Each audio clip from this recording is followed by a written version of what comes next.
안녕하세요, 정덕현입니다. 오늘은 지난번에 이제 무빙을 한번 제가 5분 리뷰 이렇게 짧게 한번 다룬 적이 있는데, 그때는 이제 아이들의 이야기를 다뤘죠. 고3 학생들이 초능력을 숨기면서 꿈은 있지만 꿈을 펼칠 수 없는 한국적인 현실을 굉장히 은유적으로 담아냈다, 이렇게 제가 그 당시에 얘기를 했는데요. 오늘은 두 번째 시간에는 이 어른 세대, 부모 세대의 이야기를 좀 다뤄보려고 합니다. 이 작품 자체가 아이들 얘기로 처음에 시작을 하지만 7회 이후에는 이 부모 세대로 다시 넘어가서 과거에 어떤 일들이 벌어졌는가에 대한 이야기를 하나하나 풀어나가는, 인물별로 풀어나가는 그런 구조로 돼 있거든요. 이 부모 세대의 이야기로 지금 들어가면 세 인물이 굉장히 주목이 되는데, 김두식, 그 다음에 이미현, 장주원, 이 세 인물입니다. 그래서 김두식, 이미현은 봉석의 부모이고, 그 다음에 장주원은 이 희수의 아빠죠. 흥미로운 건 이 세 사람이 전부 안기부 요원이라는 겁니다. 안기부에서 사실은 어떤 면에서는 선택이란 표현이 좀 그런데 하여튼 선택돼서 이 특수 부서에 들어가서 특수한 작전을 수행하는 그런 요원으로 활동을 했다는 거죠.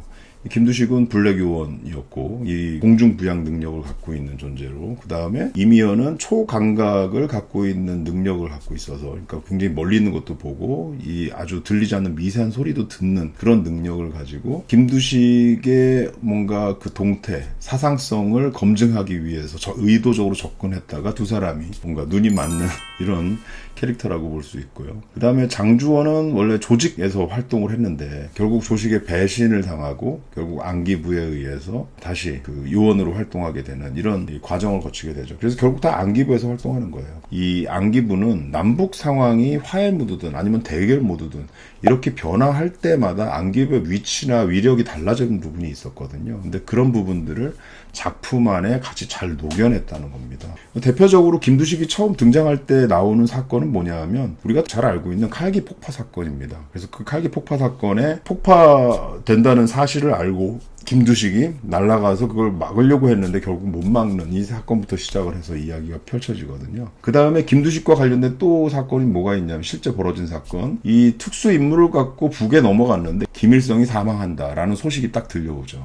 여기에는 분명히 연루가 돼 있다는 뉘앙스가 좀 깔려 있어요. 김일성 사망 이후에 결국 김대중 정권으로 들어오고, 김대중과 그다음에 김정일이 남북 정상회담을 갔잖아요. 그러면서 안기부가 전반적으로 과거만큼의 힘을 발휘하지 않고 굉장히 축소되면서 국정원이라는 이름으로 다시 바뀌잖아요. 근데 그런 과정에서 이 김두식과 이미연이 평범한 가정을 꾸리는, 거기서 이제 요원으로서의 활동이 별로 필요 없어지는 상황이니까 평범한 가정을 꾸리는 그런 과정들이 들어오는데, 이 상황에서 또 무슨 일이 터지냐면, 강릉에 출몰했던 이 무장공비 사태, 그러니까 잠수함으로 타고 들어왔죠. 잠수함 무장공비 사태가 터지면서 당시에 사실 굉장히 큰 사건이었는데, 무장공비들이 너무나 빨리 도망하고 이동을 하는 것 때문에 사실은 이걸 잡기가 어려웠죠, 굉장히. 여기에 이제 무빙은 이런 상상력을 더해서 거기에 초능력자가 개입된 거다. 남측에 초능력자가 있다면 북한에도 있다. 이런 것들을 이제 하나 더 집어넣었다는 거죠. 그러면 어떻게 되냐면 여기서 다시 안기부의 위상이 다시 커질 수 있는 상황들이 만들어지는 거죠. 왜? 북에도 그런 조직이 있다면 남에도 이걸 키워야 된다. 그럼 지금까지 와해돼 있던, 다 뿔뿔이 흩어져 있던 초능력자를 다시 모아야 된다.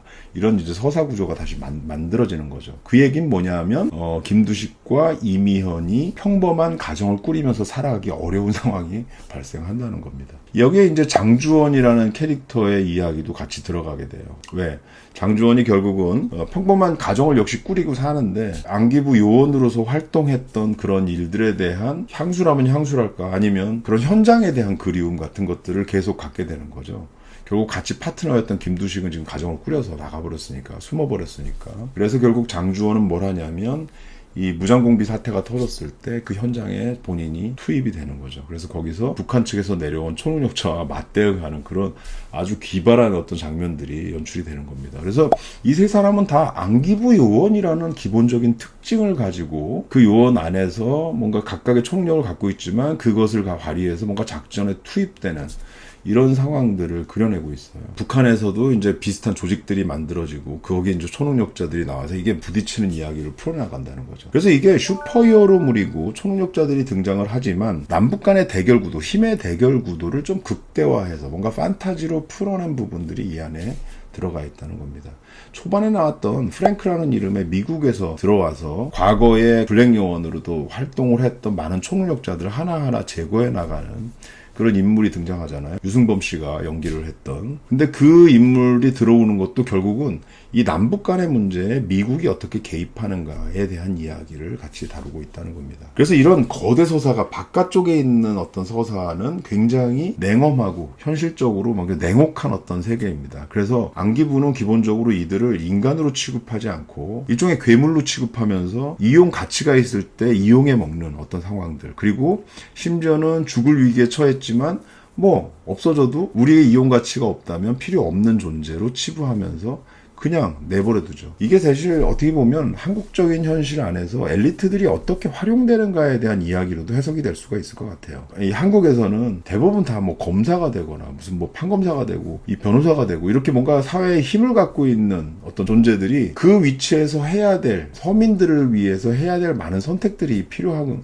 건데, 그리고 그런 어떤 공적인 임무들이 굉장히 중요한 역할이라고 볼 수 있는데, 그걸 굉장히 사적으로 이용하면서 오히려 조직에 더 충실하는 어떤 충성하는 이런 모습들을 많이 보이고, 그리고 결과적으로 어떻게 되면 그 조직은 쓸 만큼 활용하고 버리는 이런 과정들을 많이 쓴다는 거죠. 실제 현실에서 벌어지고 있는 일들인데, 이런 것들도 상당 부분 이 서사 구조 안에 안기부가 초능력자를 활용하는 방식과 거의 좀 은유적으로 많이 맞닿아 있는 부분이 있다라고 볼 수도 있을 것 같습니다. 흥미로운 건 이 초능력자들을 가지고 휴머니즘에 대한 이야기를 굉장히 많이 풀어냈다는 겁니다. 그래서 초능력자들이 실제로 싸우는 이야기, 허공을 날아다니고 총에 맞거나 칼에 맞아도 살아나고 하는 이런 과정들에 대한 스펙터클, 물론 그게 있어요. 그 장면도 굉장히 잘 블록버스터로 연출이 됐는데, 그거보다 더 중요한 건 끈끈한 인간관계에 대한 이야기들을 더 많이 다루고 있습니다. 거기에는 가까운 사람, 연인과 가족에 대한 사랑, 이런 것들이죠.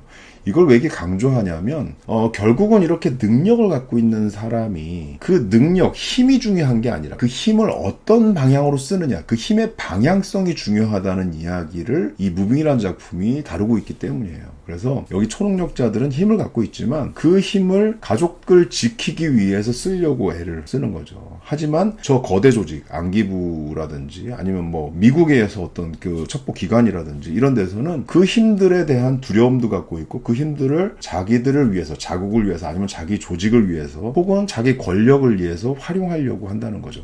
여기에서 팽팽한 대결 구도가 만들어집니다. 그래서 기본적으로 이 작품은 휴머니즘을 추구하는 것 자체가 어떤 서사의 팽팽한 긴장감을 만들어낼 수밖에 없다.